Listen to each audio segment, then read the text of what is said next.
Huyu ni mwanafunzi ambaye anapaswa kuwa shuleni kidato cha 5 Kili Sekondari Nzega Tabora.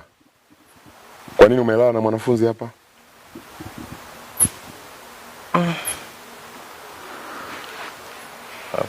Na kuuliza kwa nini umelala na mwanafunzi?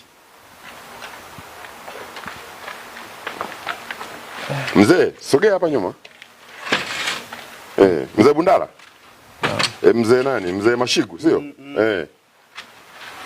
Kwa nini kijana wako amelala na mwanafunzi wetu hapa ndani?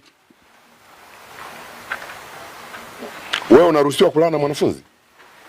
Hamna. Huyo mwanafunzi ni nani yako hadi unalala naye?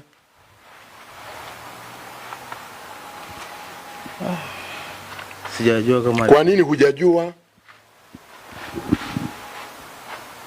Si alimaliza sekondari alikuwa nyumbani tu. Kwa hiyo mimi ndo nilikuja sana. Sasa angekuwa yuko nyumbani tu, angekuwa sio mwanafunzi, mimi ningekuwa hapa.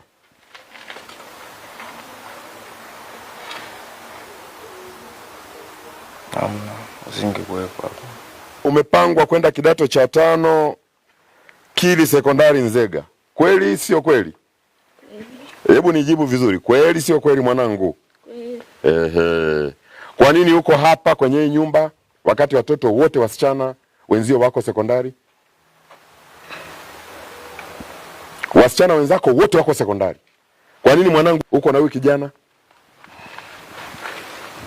Sasa hivi ni saa ngapi? Sasa hivi ni saa 6 usiku, si ndio? Mwanafunzi ambaye unapaswa kuwa sekondari.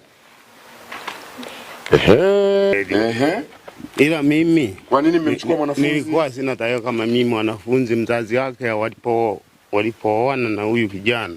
Wameoana lini? Wana miezi leo kama miwili. Umetoa ng'ombe ngapi? Nilikuwa natarajia kutoa 3 mwezi wa 8, si ndio? Mwezi wa 8. Mzazi wake mimi nilikuwa sijui kama mwanafunzi. Wewe ulikuwaje hujui kama ni mwanafunzi? Wewe mnaweza mkaenda mkaoa mtoto ambaye hamjui ni nani? Si mzazi wake alipokuja akaja tukaelewana mali. Mimi kajua mtoto yuko hudu. Ila mwakani tena nimalizia 1,000,000. Kwa hiyo mahali ya huyu mtoto ni 4,400,000. Lakini vifaa vya huyu kwenda shuleni ni 400,000 ama 5. Yaani mna uwezo, kumbe yani nyinyi mna uwezo wa kupeana milioni karibia 5. Unaona Lakini hamna uwezo wa kununua vifaa vya shilingi 400,000 huyu mtoto aende shuleni. Mwanangu tulia, usio na wasiwasi. Mimi ni baba yako hapa, nimekuja tu kuwatembelea. Mimi nataka tu kuendelea kutoa wito kwamba watoto wote ambao wamechaguliwa kuendelea na masomo lazima waendelee na masomo. Hiyo haina mjadala kabisa. Lazima waendelee na masomo.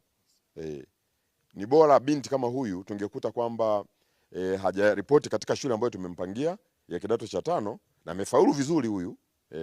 Tusingemkuta kule alafu mzazi akajenga hoja na akatupatia uthibitisho kwamba mtoto yuko katika shule nyingine. Lakini vitendo ambavyo vinaendelea hapa mnaona vyote ni vya kihuni, ni vya uvunjifu wa sheria.